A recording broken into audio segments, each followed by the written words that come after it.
தூத்துக்குடி சட்டமன்ற தொகுதி திமுக வேட்பாளர் கீதா ஜீவன் வீதி வீதியாக சென்று வாக்கு சேகரித்தார். பெண்கள் ஆராத்தி எடுத்து கீதா ஜீவனுக்கு உற்சாக வரவேற்பு அளித்தனர். தூத்துக்குடி துப்பாக்கிச்சூடு சம்பவத்தை மறக்க முடியுமா என திமுக வேட்பாளர் கேள்வி எழுப்பினார்.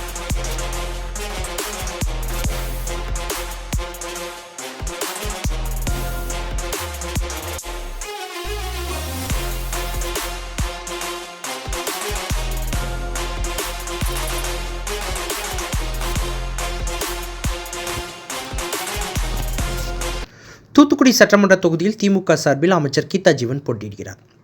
இவர் தீவிரமாக தனக்கு உதயசூரியன் சின்னத்தில் வாக்கு கேட்டு பிரச்சாரம் மேற்கொண்டு வருகின்றார். இந்த நிலையில் தூத்துக்குடி இன்னாசியார்புரம் பகுதியில் திமுக வேட்பாளர் கீதா ஜீவன் பிரச்சாரத்தை துவங்கினார். இதனைத் தொடர்ந்து திறந்த வாகனத்தில் பிரச்சாரம் மேற்கொண்ட வேட்பாளர் கீதா ஜீவனுக்கு பொதுமக்கள் உற்சாக வரவேற்பு அளித்தனர். தொடர்ந்து கந்தசாமி நகர் பகுதியில் காங்கிரஸ் கட்சி சார்பில் சேகர் தலைமையில் வேட்பாளர் கீதா ஜீவனுக்கு சிறப்பான வரவேற்பு அளிக்கப்பட்டது.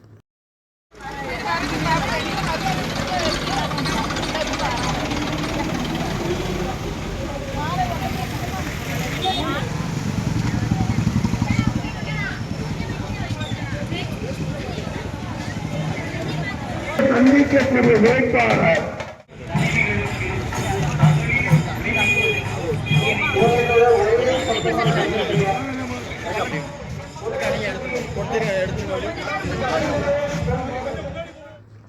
தொடர்ந்து இந்த பகுதியில் வேட்பாளர் கீதா ஜீவன் வீடு வீடாக நடந்து சென்று தீவிரமாக வாக்கு சேகரித்தார். அப்பொழுது பெண்கள் ஆராத்தி எடுத்து வேட்பாளர் கீதா ஜீவனுக்கு வரவேற்பு அளித்தனர். இதனைத் தொடர்ந்து state bank colony, Ezhil Nagar, கோமதிபாய் colony உள்ளிட்ட பகுதியில் பெண்கள் திமுகவினர் மலர் தூவி வேட்பாளர் கீதா ஜீவனுக்கு உற்சாக வரவேற்பு அளித்தனர். அப்பொழுது அந்த பகுதியைச் சேர்ந்த பொதுமக்கள் ஆராத்தி எடுத்தும் மலர் தூவியும் வரவேற்பு அளித்து தங்களின் ஆதரவை அளித்தனர். அப்பொழுது பொதுமக்களிடம் தங்களின் வாக்கு மட்டும் இல்லாமல் உங்களின் உறவினர்கள் மற்றும் தெரிந்தவர்களின் வாக்குகளும் உதயசூரியனுக்கு அளிக்கும்படி கேட்டுக்கொண்டார். அப்பொழுது அவர் பேசுகையில், தூத்துக்குடி மாநகர பகுதியில் அடிப்படை வசதிகள், பெண்கள் பூங்கா, மழைநீர் வடிகால் உள்ளிட்ட திட்டங்கள் நிறைவேற்றப்பட்டுள்ளதாக அவர் தெரிவித்தார். மேலும் அதிமுக மற்றும் பாஜக கட்சியினர் தேர்தல் நேரத்தில் மட்டுமே மக்களை அணுகுவதாகவும் அதிமுகவுக்கு அளிக்கும் ஓட்டு பாஜகவுக்கு ஆதரவாகும் என்று விமர்சித்தார். மேலும் தூத்துக்குடி துப்பாக்கிச்சூடு சம்பவத்தை மறக்க முடியுமா என கேள்வி எழுப்பினார். இந்த பிரச்சாரத்தின் பொழுது மேயர் ஜெகன் பெரியசாமி, காங்கிரஸ் கட்சி மாநில துணைத் தலைவர் APCV சண்முகம், முரளிதரன், கோபால், தமிழ்நாடு முஸ்லிம் முன்னேற்றக் கழக மாவட்ட தலைவர் யூசுப், மக்கள் நீதி மையம் ஜவஹர், மதிமுக முருகபூபதி, பெருமாள் கோவில் அறக்காவலர் குழு தலைவர் செந்தில்குமார், திமுக பகுதிச் செயலாளர் ஜெயக்குமார், திமுக வட்டச் செயலாளர் வழக்கறிஞர் சதீஷ்குமார் உள்ளிட்டோர் கலந்து கொண்டனர். வருகின்ற ஏப்ரல் 23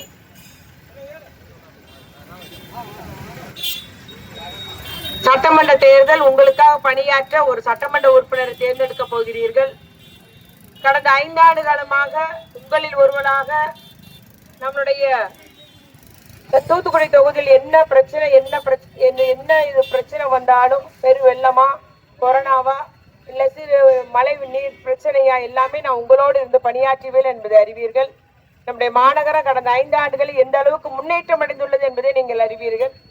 அடிப்படை கட்டமைப்பு வசதிகள், பூங்காக்கள், மைதானங்கள், விளையாட்டு அரங்கங்கள், நகர்நல மையங்கள், கிட்டத்தட்ட 210 மின்மாற்றிகள், மினி பஸ் வசதி என்றெல்லாம் பல்வேறு அடிப்படை கட்டமைப்புகளும் சரி, நம்முடைய பெண்களுக்கான பூங்காக்கள், மழைநீர் வடிகால்கள் என்றெல்லாம் ஏற்பாடு செய்துள்ளோம் என்ற உரிமையோடு உங்களோட வாக்குகள் கேட்டிருக்கோம். அதுபோல பாத்தீங்கன்னா அதிமுகவினர் எந்த காலத்திலும் மக்களோடு நிற்காத, பெருவெள்ளத்தில் கூட மக்களை சந்திக்காத அதிமுகனாலும் சரி, பாஜகனாலும் சரி, இன்னைக்கு தேர்தல் நேரம் உங்களை சந்திக்க வருகிறார்கள். அதுவும் அதிமுக என்ற முகமொழியில் பாஜக அதில் மறைந்துள்ளது என்பதை நீங்கள் நினைவில் கொள்ள வேண்டும். நீங்கள் அதிமுக போடுற ஓட்டு, பாஜக போடுற ஓட்டு, நம்முடைய உரிமையெல்லாம் பறித்துக் கொண்டு அதிகார பரவல் என்பதே இல்லை. இப்பொழுது அதிகார குவிப்பு, ஒன்றிய அரசிலே மத்திய அரசில் அத்தனை அதிகாரத்தை வைத்துக் கொள்ள வேண்டும் என்று தமிழ்நாடு அரசின் உரிமையெல்லாம் பறிக்கக்கூடிய பாஜகவுக்கு நாம் சரியான பாடம் கற்பித்திட வேண்டும். அதுபோல துப்பாக்கி சூடு நடந்தது, ஸ்டெர்லைட் அந்த பிரச்சனையிலே துப்பாக்கி சூடு நடந்தது. 14 பேர் இன்னுயிர் நீத்தார்கள். ஆனால் அதை கூட நான் டிவியில தான் பார்த்தேன்னு சொல்ற ஒரு நிர்வாகத்துல இருந்தவர் இன்னைக்கு பழசெல்லாம் நம்ம மறந்து விட்டோம் என்று வாக்கு கேட்டு வந்துட்டு இருக்கிறாங்க.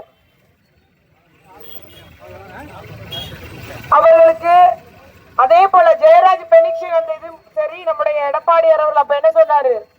அதெல்லாம் உடல்நல குறைவினால 2 வியாபாரிகள் இறந்து போனான்னு சொன்னாங்க, தகப்பனும் பிள்ளையும். லாக்அப் டெத் அடித்தே கொன்றது என்பது எல்லாத்துக்கும் தெரியும். ஆனா அதே போல உள்ளூர் மந்திரியா இருந்த அதிமுக மந்திரியும் என்ன சொன்னாரு? அது லாக்அப் டெத் எல்லாம் கிடையாதுன்னு சொல்லிட்டு சாத்தாங்குளத்துல சோமுலமானவனை கோயில்பட்டு கொண்டு வச்சிருந்தாங்க. ஆனா இன்னைக்கு கோர்ட்டு சரியான நீதி வழங்கி இருக்குது. ஆகவே அதுவே அவருடைய அந்த சட்ட ஒழுங்கு சீர்கேடுக்கு எந்த அளவுக்கு நிர்வாகம் பண்ணினார் என்பதற்கு உதாரணமாக நம்ம கூற முடியும். 9:30 கடையை அடைக்கணும்னு அவ்வளவு கெடுபடியா இருந்தது அந்த காலத்துல. நம்முடைய முதலமைச்சர் அப்பொழுது வாக்குறுதியை தந்தார்கள், நான் ஆட்சிக்கு வந்ததும் இந்த வியாபாரிகளுக்கு இந்த கெடுபிடி என்று இருக்காதுன்னு. இன்ன வரைக்கும் கிடையாது. நம்ம 10 மணியோ 12 மணியோ கூட நம்ம இன்னைக்கு கடையை மூடி திறக்கிறோம். அந்த அளவுக்கு வியாபாரிகளுக்கு தொந்தரவு செய்யாத ஒரு நல்லாட்சி நடைபெற்று வருகிறது. அதே போல அதே ஸ்டெர்லைட் நிறுவனம் அவர்களுக்கு அனுமதி கேட்ட போது நம்முடைய தமிழ்நாடு சுற்றுச்சூழல் துறை அந்த துறையின் மூலம் உறுதியாக நின்றோம். மக்கள் எழுச்சியா எதிர்ப்பு தெரிவிக்கப்பட்டது. மக்களோடு மக்களாக தான் இந்த அரசு இருக்கும்.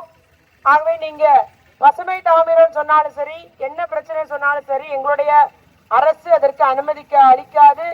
மக்களுடைய இருக்கக்கூடிய அரசு என்பதை நாம் இதுவரைக்கும் இந்த அரசு நம்முடைய தளபதியாரின் அரசு உறுதியோடு இருக்கிறது என்பதை நான் இங்கு கூறிக்கொள்ள விரும்புகிறேன். செய்திகளை உடனுக்குடன் தெரிந்து கொள்ள உங்கள் கரம் டிவியை சப்ஸ்கிரைப் செய்யுங்கள். அதோடு பெல் பட்டனையும் கிளிக் செய்யுங்கள்.